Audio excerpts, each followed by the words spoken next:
Uh, Welcome to this channel. I am Edo Jefta, and just like in my previous video, I promised I'll be taking us through a walk in understanding what social work is. Yeah, and today I'll be discussing on basic concepts in social work. That's at a layman's level. So there are six basic concepts in social work, which are social work itself, social functioning, social security, social problems, social welfare, and social action. Now, these six concepts I'll be discussing. Now, the first, which is social work, like I discussed in my previous video, says social work is a helping profession which is saddled with a responsibility of identifying social problems within the society, trying to prevent them from occurring, and in a situation where it occurs, it tries to cushion the effect, reduce the effect on people, and then with a long-term goal of making sure that individuals are restored back to well-being. That's so that they can be able to live their best life even after encountering such challenges.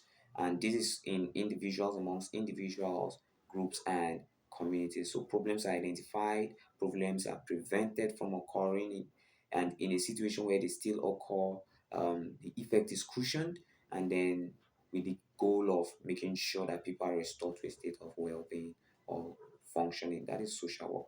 Now, secondly, social functioning. Now, social functioning is bettered from um, individuals' ability to carry out the duties attached to the roles they occupy in the society optimally.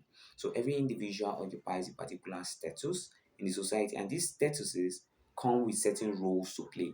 Now, the ability of the individual to carry out these roles optimally is what we call social functioning.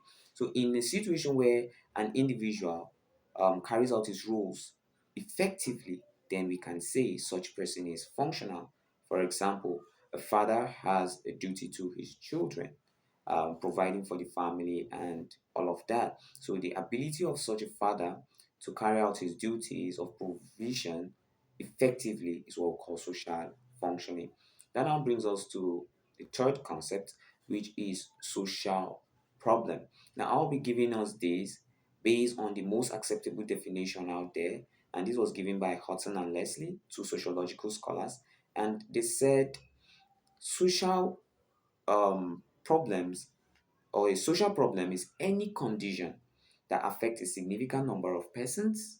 It affects them in ways they consider undesirable, about which they feel something can be done about it, and that something should be through collective social action, which means it must affect a significant number of people, a good number of persons.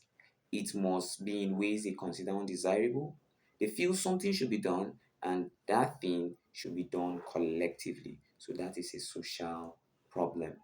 So anything that does not meet these four criteria is not a social problem.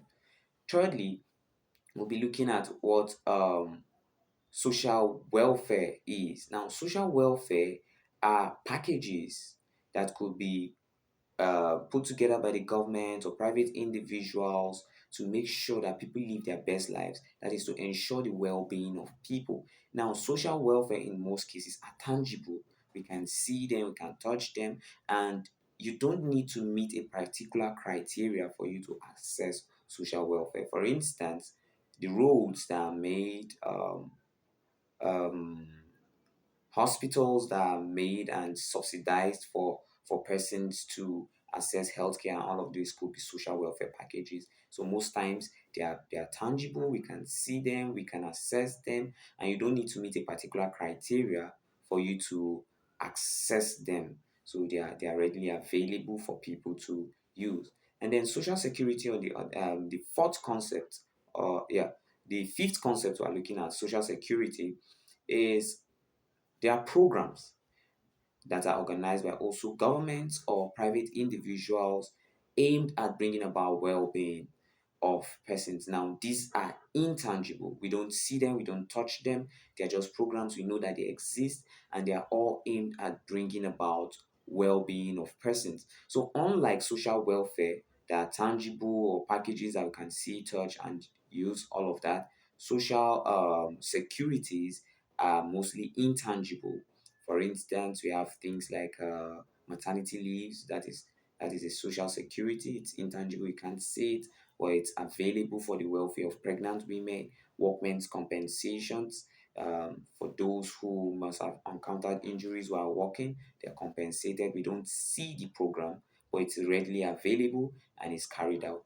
Then that now brings us to our last concept, which is the sixth one, and that is social action. So, social action is just the coming together of individuals acting as a pressure group, and they seek for redress or reform for themselves or for other persons. So, when people come together and they begin to agitate or struggle or act as a pressure group, seeking for either a redress or a reform to whatever it is for themselves or for others, we call that social action. So these are the six basic concepts within the social work profession that as a layman you need to understand. Social work itself, social functioning, social problems, social welfare, social security, and social action.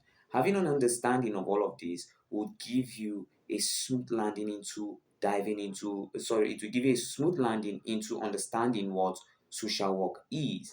So feel free to always ask questions, leave your questions in the comment sections, um, subscribe, like, and before I go, check John 3:16 and have a blessed day.